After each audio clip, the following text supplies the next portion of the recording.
Hello, everyone. Welcome. Thank you very much for joining us for another episode of Emerge.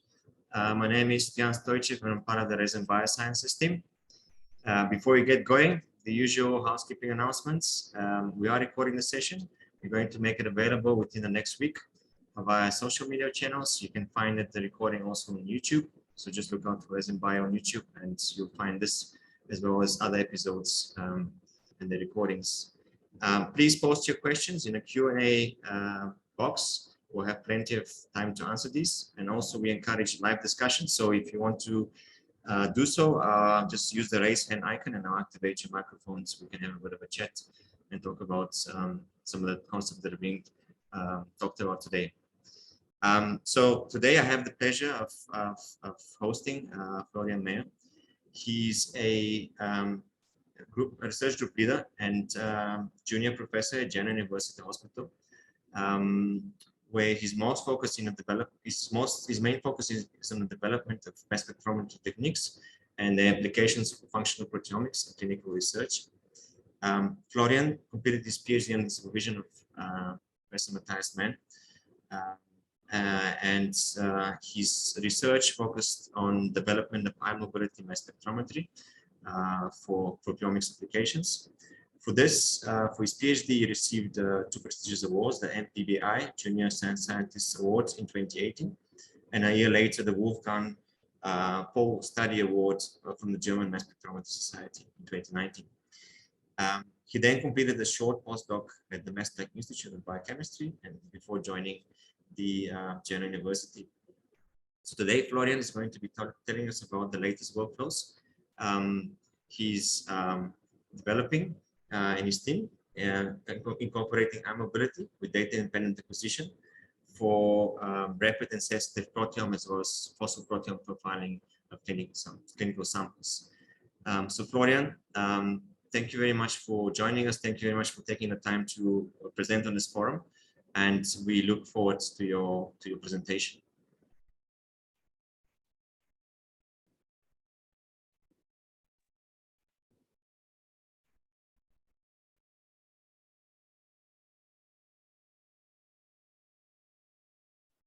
Yeah, thank you very much, Stoyan, for the kind introduction. It's a great pleasure to be here and tell you a little bit about our research that we are doing at the Jena University Hospital. And as already introduced, this will mostly focus on trapped ion mobility and how we can use this for phosphoproteomics and proteomics analysis of clinical samples. So today we will mostly talk about structures and how we can use structures or the size and shape of things to study them and how this is helpful for proteomics. So we are not looking at sizes and shapes like this, but we are rather looking at sizes and shapes of peptides. And one of the main questions that we have is how can we use this in proteomics? And one technique that allows us to separate things by their size and shape, so also peptides, is so-called ion mobility spectrometry. And it's a gas phase technique. So when we have peptide ions in a gas phase, they will rotate and tumble around. So they will look like spheres. And then we can collide them with neutral buffer molecules, such as nitrogen. And from this, we can get a measure that is called the collisional cross-section. So this is a term that I will frequently use during today's talk. And really, the main thing is, or figuring out what is the added benefit or value of this collisional cross-section and the ion mobility separation in general for proteomics. So as you can see here in this example, this is actually two peptides and they have the exact same mass. So with a mass spectrometer alone, you would not be able to distinguish these peptides because they have the exact same mass. However, as you can already see here from the estimated collisional cross-section, they might have a different ion mobility. And it turns out that this is indeed the case. So this is one of these examples where we can use ion mobility spectrometry to separate even isomeric peptides. So things that have the exact same mass, but a different sequence might have a different shape and size in the gas phase. And that's exactly the principle that we're using in our research. And we're not using any type of mass spectrum of ion mobility spectrometer here, but we're using a very specific one, that is the so-called trapped ion mobility spectrometer. So why are we so excited about this TIMS device? Well, it is very, very small, very compact, and it can be easily integrated in modern mass spectrometers. So this is a blow-up or zoom of how this trapped ion mobility device looks like.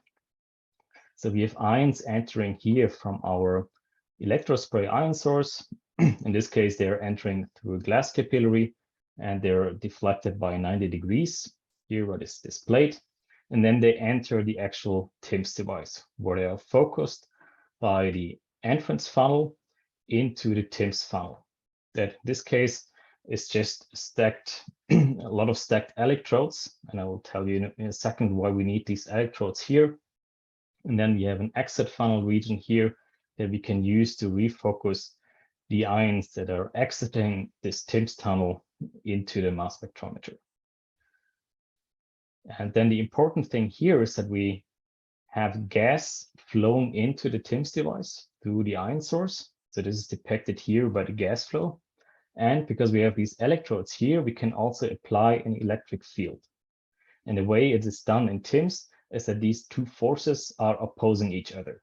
So we have the gas flow dragging ions further into the TIMS device, and we have an electric field that is pushing the ions closer to the entrance of the TIMS device. So we can also depict this scenario here where we just imagine peptides as kind of balls in the gas phase. And then this solid line here represents the electric field strength along the z-axis here in the TIMS device. So meaning that the electric field strength here is higher at the exit of the TIMS than at the entrance of the TIMS. So what then happens is that the ions separate by their ion mobility or their size and shape in the gas phase until they find a position where these two forces are equal. So in this case, the larger ions, so like the red ion here, they will position themselves closer to the exit of the TIMS device. And the smaller ones, like the blue ions here, they will be positioned a bit further to the entrance of the TIMS device. So we already have some kind of separation here. And then because this is just simple electric fields, we can just lower the electric field strength so that now the ions start to elute, because now the pressure from the gas flow will just drag the ions further into the mass spectrometer as the electric field strength gets lower. So we have this so-called elution process where the ions are released from the TIMS device in the order of their ion mobility. And the cool thing about TIMS is now that this whole process can happen within 100 milliseconds. So it's not a very long separation, but it's in fact a very, very sharp and short separation. And this is the reason why we can also easily integrate this trapped ion mobility device with our standard proteomics workflow, which would be liquid chromatography and some kind of high resolution mass spectrometry. So this is now the schematic drawing of the instrument that we use in our lab these days. It's the Bruker timsTOF instrument. And you can see here in the front part is again this TIMS analyzer region where the ions enter and get deflected by 90 degrees and enter this TIMS analyzer. And from there, they are released into the downstream quadrupole time-of-flight mass analyzer. And as we've seen before, that this TIMS analysis takes only 100 milliseconds, it fits in quite nicely between the chromatographic elution time with peak width of around seconds, like up to 30 seconds for longer gradients, or maybe 10 seconds for short gradients. Then we have this ion mobility separation on the order of 100 milliseconds. And then the advantage of the TOF analyzer is that it can operate even faster.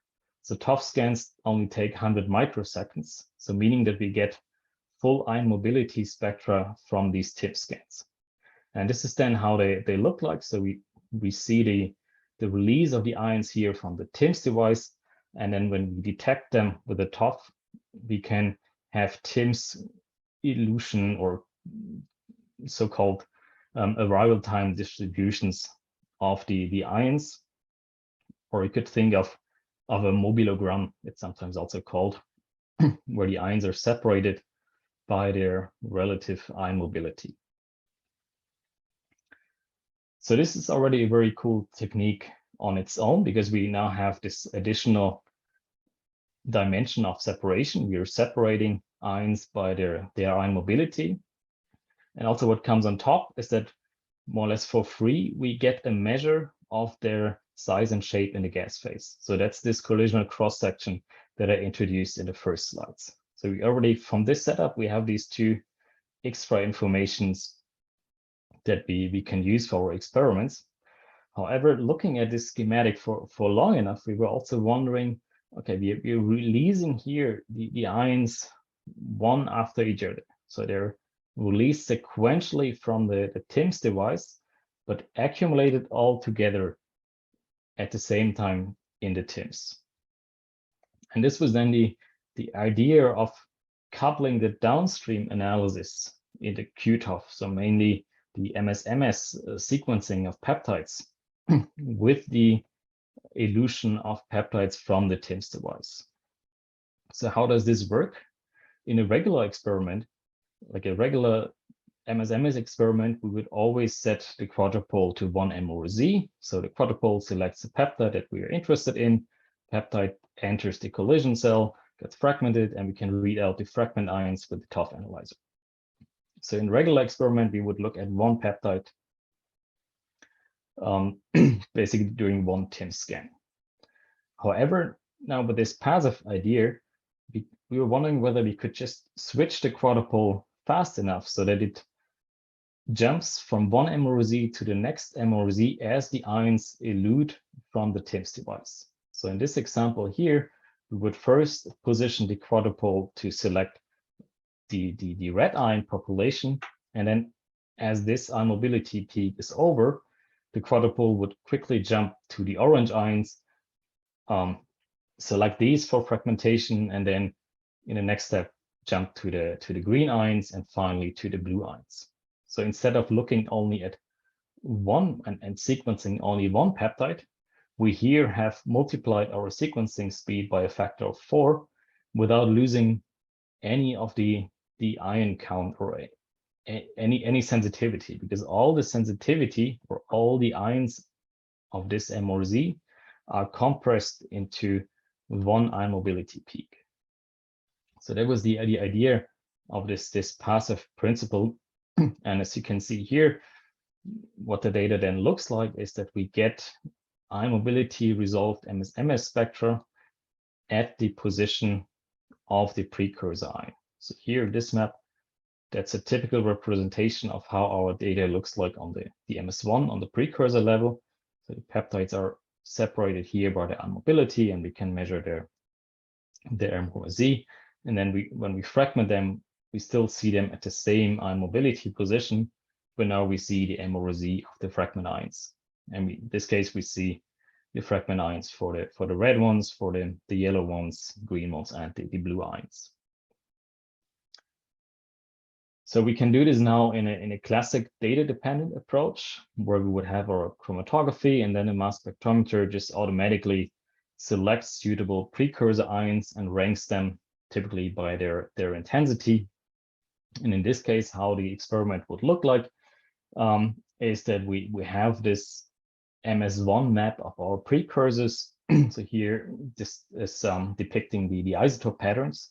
And then these boxes here indicate the MOZs of the ion mobility of the precursor ions that are selected for MS-MS sequencing. And then we could have all of these in just 100 milliseconds. So if we have typical cycle times of around one second, we could have 10 of these DDA passive scans per acquisition cycle. And then in each DDA passive scan, the instrument would select different precursors, trying to sequence as many precursors as possible. And then, as we have seen in the schematic before, so in this case, the MS-MS TDA passive spectrum for this last precursor selection would look like this here. So again, we have the the MOZ of the fragment ions exactly at the position of the precursor ions. So we can do this in classical data dependent mode. And more recently, we've also shown that this passive principle can also be translated and applied to data independent acquisition, which is what I will mostly focus on today. So it's still the very same idea. So we make use of this this passive idea that we trap all the ions, all the precursor ions in parallel in the TIMS device, and then release them sequentially from the TIMS device, and then use the quadrupole to basically catch the ion population as it eludes from the TIMS device.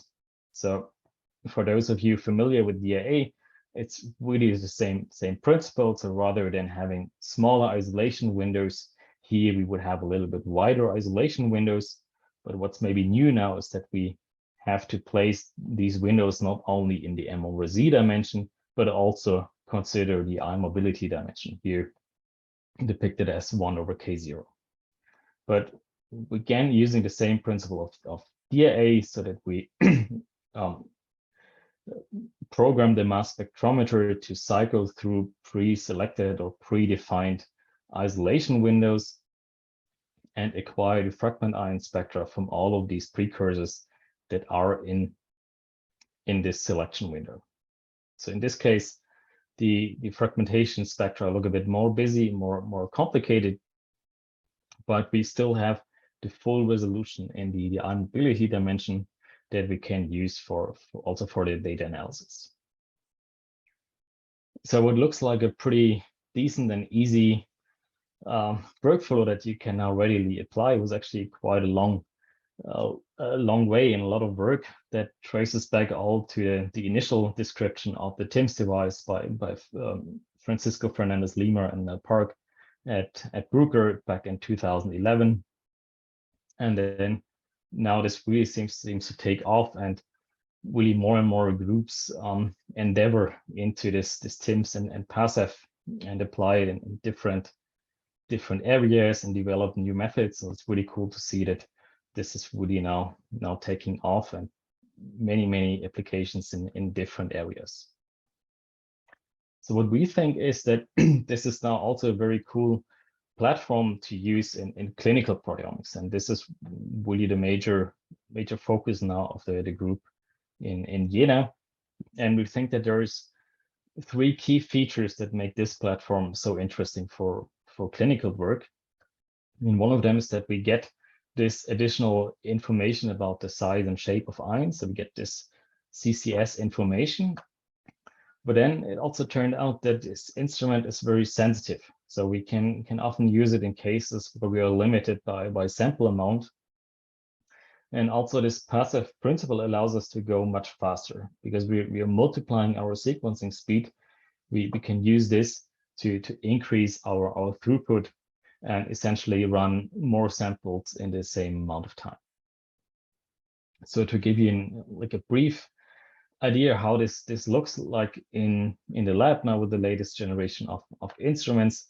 So these are one typical scenario that we have in the lab is that we get tissue samples from collaborators, and well, they give us a very simple task and say, okay, look, just give me an overview of the proteome. What's different in the proteome of this tissue compared to something else? So what they expect is that we can sequence the proteome more or less to maximum depth, and then they're always a bit spoiled by the HeLa numbers that everybody is presenting. So typically in the first encounter, they think, okay, you've shown 5, 6, 7,000 proteins in HeLa. So this is their expectation that they also have when they bring us any tissue samples.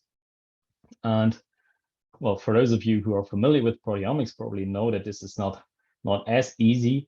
And the heart tissue, cardiac tissue is probably one of the most challenging tissues. And this is then how a typical comparison would look like. So that loading 100 nanograms on column in HeLa cell lines, we typically end up with around 5,000 proteins and only 3,000 in the heart tissue, loading the exact same sample amount. However, now with the latest generation of this TIMS device, we can also load a bit higher sample amounts, and this seems to help, especially with tissue samples, or in general samples with a higher dynamic range. So probably just giving us a bit more signal on the lower end of the spectrum, so that now we are also able to quantify at least close to 5,000 proteins in tissue samples in just about 30 minutes. And then I really like this figure here on the right, because it really explains the difference in the dynamic range between cell line and a tissue sample. So while in the cell line we have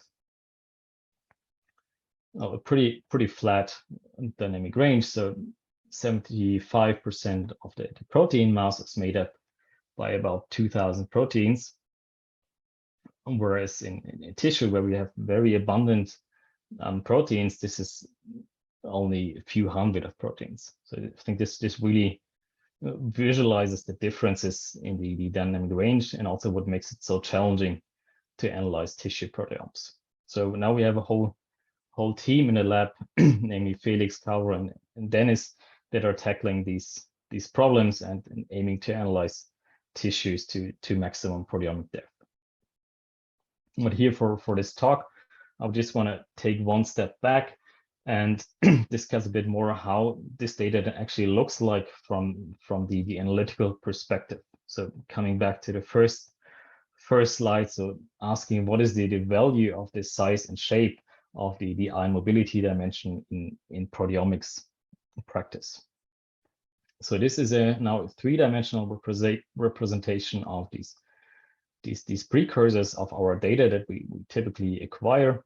And then if we zoom into a specific peptide precursor, this is then how it looks. So you could think of maybe a three-dimensional egg in this space, where we have the chromatographic retention time here. So if you would project everything on this axis, you would see regular chromatogram or chromatographic peaks. Then we have the very thin and sharp MRZ dimension here with the high mass resolution from the top. And we have the ion mobility dimension that is spreading out the peptide population in this dimension here.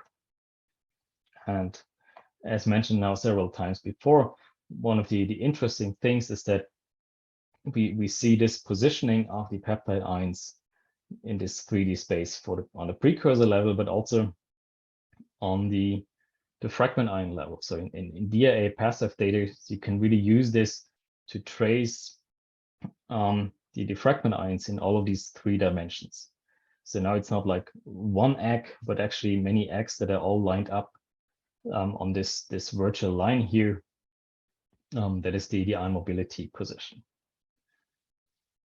So as I said before, like one of the questions that we have is, okay, what's now this value of this dimension? What is the value of this ion mobility dimension, or the collisional cross section? So to approach this question, we first set out to acquire just a very large data set to get as many CCS values as possible. So this is work still performed in Matthias Mann's lab at the MPI in Munich, where we just looked at 5 different organisms, digested the protein extracts with 3 different enzymes, and collected in total over 300 LCMS runs, which resulted in roughly 2.5 million CCS values. And this is really a very, very cool data set to mine and learn something about this, the behavior of peptides in the gas phase, and kind of what determines their size and shape in these experiments. So one of the first things we learned from this, and what got us really excited, is that because it is a gas phase separation, this can actually be very precise. So it's not like chromatography where you see drifts over time because the column changes a bit, and then mostly non-linear effects happen. What we've seen here on the ion mobility is that we do see shifts over time. However, most of them were were linear shifts. So this is probably because of changes in the ambient air pressure or in general the experimental conditions. So we're changing a little bit of gas flow through the TIMS device, which can have smaller effects on the experimental values. However, because everything is so well controlled and we are in the end just changing electric fields, we can easily correct for this. And then with this correction, we get very precise and reproducible CCS measurements also over long periods of time. And I think in this total data set, we had absolute CVs below 1% of the CCS measurements. So this was one of the first findings, but then we can also look deeper into this data set and ask, okay, what is actually determining the CCS value of peptides? And one plot that is typically shown in such context is just plotting all the peptides in M/Z versus collisional cross-section. And then the first and most obvious thing you see is that they cluster in these clouds, and then these clouds represent the different charge states. So the lower one here, those are all the peptides in charge state 2, and then there's the peptides in charge state 3, and on the top we have peptides in charge state 4. So this is kind of the rough structure of these maps, but then there's also this fine structures. For instance, the triply charged species here is very, very interesting because it splits in actually in 2 populations. So it's not one population, but it's actually forking somewhere here around M/Z 800. So we were asking, what is behind this? What is the explanation for this behavior in the gas phase? And we found that at least one of the players for this is actually the hydrophobicity of peptides. So in this case, we just color coded all the peptides by the Gravy score, which indicates the relative hydrophobicity. And then we found that depending on the hydrophobicity, they would cluster closer to the lower end of this population or the upper end. So this is kind of the defined structure, and it's the physical chemical properties, but it could also be the peptide sequence itself. So in this case, we looked at the relative number of proline amino acids in this peptide sequence, and you could also appreciate that this has some effect on the collisional cross-section. And also it could not just be the relative number of a specific amino acid, but also the relative position of a specific amino acid. So in this case, we saw some trends for histidine, depending on whether it was localized closer to the C terminus or the N terminus of the peptide. What's interesting here is that all of these things are information contained in the linear peptide sequence. So this is just information that we could retrieve from the amino acid letters. And because of this, we were also wondering whether we could use this to predict the collisional cross-sections based on the peptide sequence and the charge state.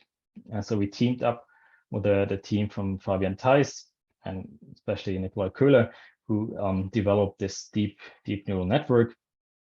And indeed, he succeeded in predicting collisional cross-sections of peptides, just given the peptide sequence as an input. So to summarize this first part, briefly, TIMS allows us to measure precisely and reproducibly the collisional cross-sections, also on a large scale. And these CCS values are determined by the linear amino acid sequence. And we can use modern machine learning tools to predict collisional cross-section.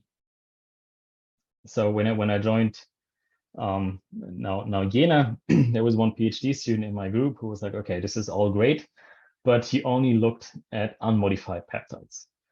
So what's the situation now with modified peptides? How do modifications influence the collisional cross-section? So Andreas Will took up this challenge, and we we teamed up with the Proteome Tools project from Bernhard Küster in Munich, and they gave us a synthetic library of 5,000 peptides that have all the same base sequence, but then have 22 different naturally occurring post-translation modifications attached to different amino acids. So all the lysine modifications, then some arginine modifications, proline, tyrosine, and so on. So the idea here is that we wanted to cover an as large chemical space as possible with the PTMs and get a feeling for how they influence the collisional cross-section, the size and shapes of peptides in the gas phase. So having this data set now at hand, we can start looking how specific PTMs influence the collisional cross-section. And one of the examples that we just selected from this data set was O-gluconylation. And as you can see here, maybe even guess from the very bulky chemical structure of this PTM, it also has a large effect on the collisional cross-section. So it's almost like a parachute to these peptide sequences and really shifts them out or away from their unmodified counterparts. But also very small modifications like citrullination, which has just a mass difference of 1 Dalton, can already have an influence on the collisional cross-section. So as you can see here, this shift is now no longer as big, but we still think that there is a significant shift caused by this modification. So we can now make this one-to-one comparisons for all the different PTMs and to get a feeling for this landscape of this modified peptide CCS values. And well, we can either map this like this, but what we really think or what we were trying to understand here is whether we can use this to maybe inform peptide identifications of modified peptides, and B, whether we can use this information to target the mass spectrometer, like more smart acquisition methods and bias it towards specific PTMs. So these are the questions that we hope we can address here in the future on the basis of this data set. And then there's one PTM that we are really excited about and that I will now focus on for the rest of the talk, and that is phosphorylation. And again, this is because we are now in the hospital, and phosphorylation signaling is really one of the major biomolecular players in many diseases, first of all in cancer. So there's a very high incentive to study phosphorylation in this context. This is work spearheaded by Dennis Olinik in the group together with clinicians. And what we're trying to answer here is whether we can see changes in the phosphoproteome in the signaling of cells from leukemia patients. So in this case, we would like to see how the phosphoproteome changes in response to treatment, for instance, here after 36 hours in the very same patient. And for this, we would isolate the cells from the patient and analyze the phosphoproteome. And what sounds very easy was actually a very tough challenge in the beginning, because sometimes you don't get many cells from these patients. So we were always struggling with getting enough signal to actually have a meaningful phosphoproteome. So to tackle this, we developed a new platform for sample preparation and specifically for the enrichment of phosphorylated peptides that we termed microphos. And the idea here is really to scale down the phosphopeptide enrichment, which in turn leads to a higher sensitivity. And you can appreciate here that when we compare it to our standard method in the lab, we get a much higher sensitivity when we started from low sample amounts in range of 1 to 10 microgram of protein mass. And reassuringly, it's not that we are looking at a completely different set of peptides, but we are just seeing more phosphorylation in the proteome. So we are super excited about this platform here, which I think solves already one of the problems that we had in our clinical case. And then the other one is the throughput. So eventually we would like to run many of these samples. So we could not really afford spending 2 hours per sample. So we were wondering how this DIA passive and the mobility actually could help us to analyze more samples per time, so increase our throughput. So Dennis did this very simple experiment where he loaded just 20 or the equivalent of phosphopeptides enriched from 20 microgram of protein extract, and analyzed it with different gradients from 60 minutes down to 7 minutes. And really to our surprise, we actually did not see any drop in identifications from 60 minutes all the way down to 15 minutes. So meaning we can easily increase run more samples, achieving the same depth, but just being faster. So again here, reassuringly, the actual sites and phosphoproteins that we observe between 7 minutes and 60 minutes are the same. So we're still looking at the same phosphoproteome, but we are just much faster now with this DIA passive. And also from the biological perspective, it appears that all the major signaling pathways that one would expect in these samples are actually well represented. So we think that even with these very short runtimes, we can extract meaningful biological information from these runs. So it's not well, one thing is the numbers, but we were also wondering, okay, why does this even work? So how does DIA passive and TIMS actually helps in this case? And we think that one of the reasons is shown here in this plot here, where we look at the number of MS1 features that are detected by the mass spectrometer per time unit of the chromatographic separation. And then, as you can imagine, if we go from a 60-minute gradient to 21-minute gradient to 7-minute gradient, we're really squeezing together our peptides, meaning that we end up with much more complex peptides per time unit in the shorter gradient. So for DIA, this means that we would expect that our spectra get much more complex, much more complicated, because we have so many peptides co-eluting that will then also be co-isolated in DIA. So we'll all have all kinds of interferences, which make it more challenging to, first of all, identify the peptides, but then also to quantify them accurately. So to see to what extent the mobility helps in this case, we calculated how many of these features are co-isolated in the MORZ window. And then we also asked how many of these are co-isolated if we consider, in addition, the ion mobility dimension. And this is then shown here on this plot here, where in gray, we have the number of co-isolated features in the MORZ dimension. And then in red here, we have the same number, but also considering the ion mobility separation. So only counting those features that are co-isolated in MORZ and ion mobility.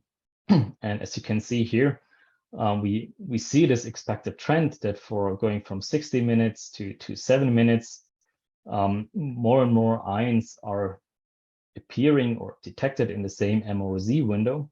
However, what's quite exciting is that if we turn on the ion mobility, we more or less constantly get a factor of 5 decrease in the complexity of these isolation windows. So there are up to 5 times less features co-isolated in the DIA passive window than in, well, the equivalent of an MORZ window.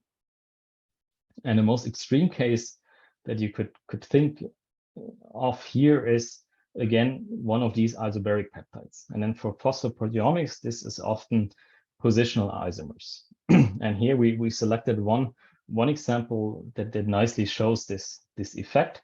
So it's the same linear peptide sequence, but then one of the peptides is phosphorylated on this serine, and the other is phosphorylated on the other serine just 2 positions away. So we have 2 very close phosphorylation sites, but still they could have very different biological functions. And with longer gradients, this doesn't seem to be a problem at all, because they're nicely separated here in the chromatographic dimension. So you can see here in the left column, that is our chromatographic separation. And then for these two peptides, we see here two distinct peaks eluding from the chromatography. And also we see two distinct peaks in the ion mobility dimension. So this peak here is this blue phosphopeptide, and the red peaks here represent the red phosphopeptide. However, if we then squeeze together our chromatographic gradient going from 60 minutes to 21 minutes, you already see that the chromatographic peaks start to overlap. So the chromatographic resolution gets less. However, since the ion mobility separation is in the gas phase after the chromatographic separation, this is not affected at all by the chromatographic gradient, and we still see the same two peaks at the exact same ion mobility position. And then to push this to the extreme, in the 10-minute gradient, you're no longer able to distinguish these two isomers. And in the chromatography on the precursor level, you would see just one peak. However, in the ion mobility dimension, we're still able to separate these two peaks, and we can quantify them separately. So to also show like this final point, so this the ion mobility separation helps us to separate isomers, and mostly to separate interferences for better identification. But as you can also see here from this slide, also the quantitative accuracy is not really affected by squeezing the phosphoproteome into shorter gradients. And if we just compare replicate injections, we see virtually the same quantitative values in these replicate injections. So now putting all this together, I think we are very well equipped to also tackle this initial challenge that we had in mind. And it was analyzing the phosphoproteome from mononuclear cells isolated from leukemia patients. And this is really something that we are currently doing. And just to give you a little heads up, a little teaser of what we can achieve here is that now that the proteome coverage is more or less approaching the level of cell line proteomes also in these mononuclear cells. And even more exciting, with our phospho platform, we are also able to quantify a good proportion of the phosphoproteome directly from primary samples. And we can now look at the effects of the treatment on the phosphoproteome and also on the proteome. And we're currently learning what this is telling us about the disease biology. So to summarize today's talk, we started more or less from the fundamentals of TIMS, discussing the value, the added benefit of the size and shape parameters, the collisional cross-section for peptides. And I discussed that the CCS value is sequence specific and also contains PTM specific information. And then turning a bit more to these challenges in clinical proteomics, I showed that this microphos platform helps to analyze phosphoproteomes from minuscule sample amounts, and that DIA-PASEF greatly helps in increasing the throughput by resolving interferences, so allowing us to measure more samples, but still being able to quantify them accurately. And with this, I would like to thank the whole team behind this, doing all the amazing work. So namely Andreas Will, Caroline Czerniawski, Dennis Olinik, and Felix Schneidmadel in my team, and all the collaboration partners in the university hospital, but also from Bruker, Diagnosis, and Proteome Tools for giving us access to the PTM library. And of course, thanks to all the funding agencies for enabling us to do this work. And thank you for your attention. Thank you. Thank you very much, Florian. It was really a great presentation. It's it's great to see how this technology is developing to a tool that's we can really use for high throughput analysis. So I want to start off with a question of my own. So you can separate different PTMs like phosphorylation from non-modified peptides. So I presume you can also separate singly versus multiphosphorylated peptides. Does that give you the ability to increase the number of multiphosphorylated peptides you're seeing? Because typically they can be ion suppressed by singly phosphorylated if you do straight chromatography-based separation. Yeah, that's a very interesting question. To be honest, we have not specifically looked into multiply phosphorylated peptides because with the I think from the enrichment we're currently doing, we would mostly expect singly phosphorylated peptides. But yeah, it would actually be really interesting to see how this second or even third phosphor group changes the ion mobility. Yeah, cool question. Okay. So we have two questions from Liam Bell. The first one is, I assume, to do with the TIMS. At what point does the space charging in this separation become an issue? So if you narrow down the gradients, do you see an effect where you get some kind of suppression and affect maybe the quantitation also?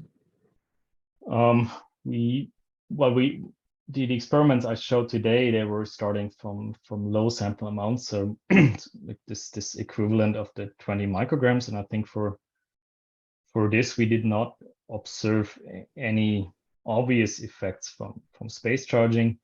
And I think also on this slide it showed that the ion mobility position of this one example that I selected was always the same for the different gradients. So I think if we had space charge effects, maybe one would first expect to see some shifts in the ion mobility.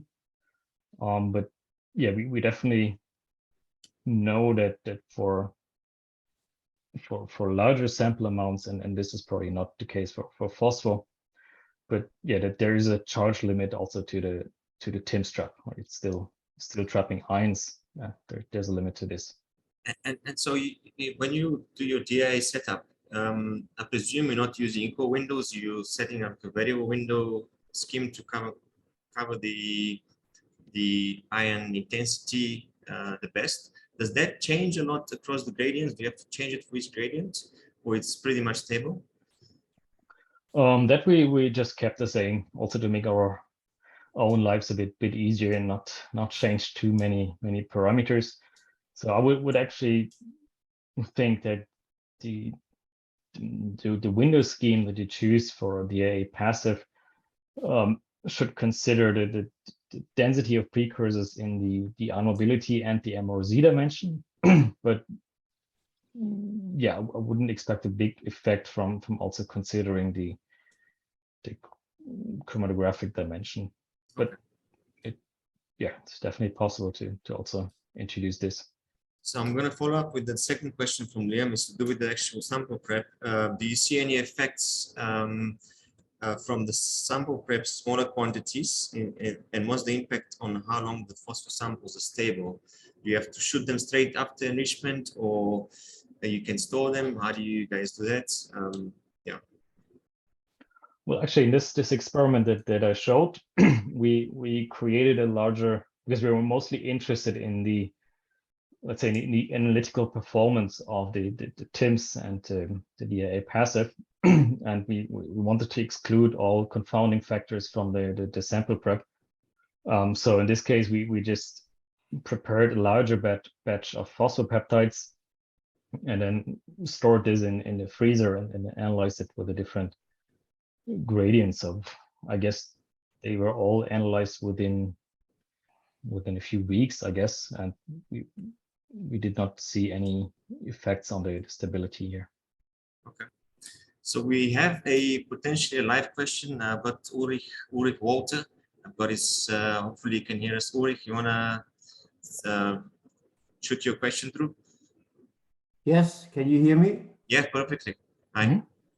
Thank you for allowing me to congratulate the speaker for a very nice presentation, very nice talk. I'm very impressed by your work, so congratulations.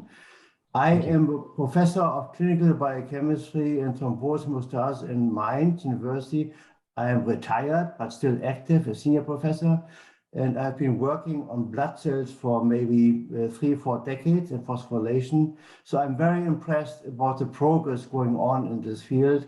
And I would like you to know that in clinics, you need numbers, precise numbers, and to maybe then make a decision on clinical progress or treatment and so forth. So I have two questions to the speaker. First of all, what's your current view on the quantitative analysis of phosphoproteome? Secondly, in phosphorylation analysis, we have many different kinases. In platelets, for example, we have maybe 150 or 200. We have serine, threonine, tyrosine protein kinases. And as you mentioned, some of the sites are overlapping, very closely related and so forth. How can you really distinguish and measure quantitatively serine, threonine, and tyrosine phosphorylation sites? This is a challenge, I know this, so I just would like to have your view on this. Yeah, thank you very much for your question, and I guess we could also follow up on some of these things offline. But so I think the first question was on the quantitative reproducibility, and well, it's always hard, but it's really one of the goals that we also follow with this MicroPhos platform. And I think what we currently observe are coefficients of variation below 20% in replicate enrichments. So clearly most of the variability does not actually come from the mass spec measurement, but more from the enrichment step of the phosphopeptides.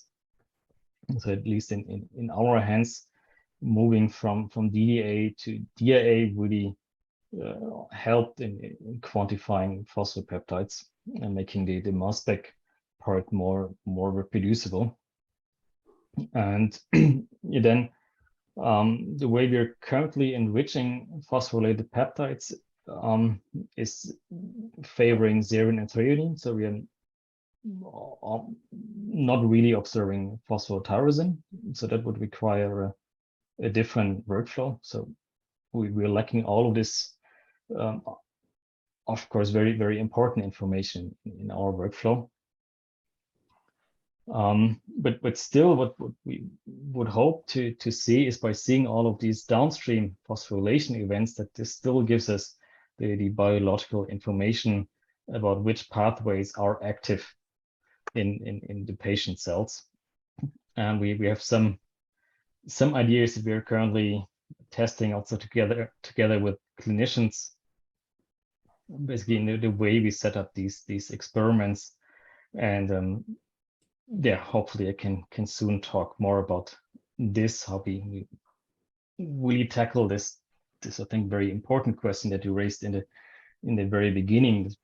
For the clinicians, we now somehow need to convince them that our analysis has some value also for their work. So yeah, that's really something we are very, very keen on, and yeah, stay tuned. Thank you for your answer. Thank you. Thanks, Ulrich and Florian, for the answer. We have another question from Cornelius here. Have you only decreased the position time with same ramp time cycle? But have you only decreased the position time with the same ramp time, or were they also adjusted for shorter gradients? Probably to do with the number of data points you're acquiring. So we kept this all constant in the experiment. So we used the same ramp and cycle time of 100 milliseconds for all the different gradients. Of course, there would also be potential to optimize this even further for the shorter gradients. But the way we selected this was that we still wanted to have enough data points for quantification, and so this was kind of our minimum threshold. But yeah, of course, we see less data points for the shorter gradients than for the longer gradients. Then Raja is asking, first of all, says great talk.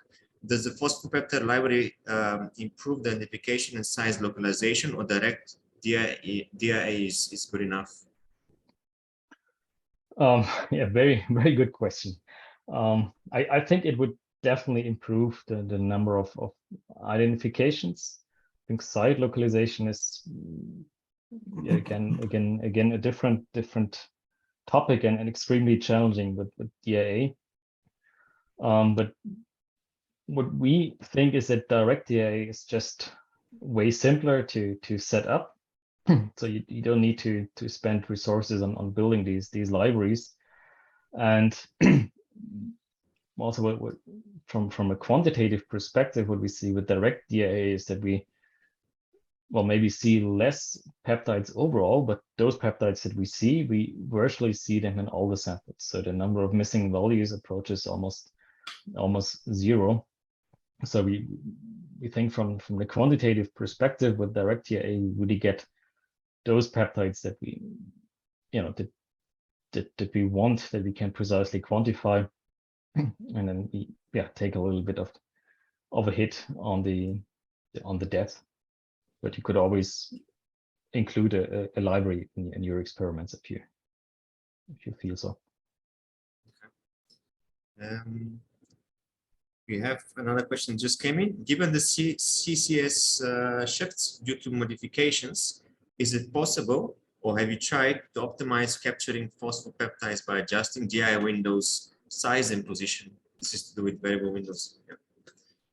Yeah, that's something I can definitely recommend doing for DIA passive of phosphoproteomes. So we use this in all the experiments I've shown. And there's also just a very recent paper on bioRxiv from Matthias Mann's group that is describing and like a little software tool that can help you to design optimized acquisition schemes and take into account the shift in the CCS. Yep. Because actually phosphopeptides tend to get a little bit smaller when they drift. Yeah, okay. And we just figured out if we use the standard scheme that we would just lose many phosphorylated peptides because they would just be outside the borders of the DIA windows. So at the moment, I don't have any more questions. So I think we can wrap it up unless something comes in. But for now, I just want to thanks Florian. I think it was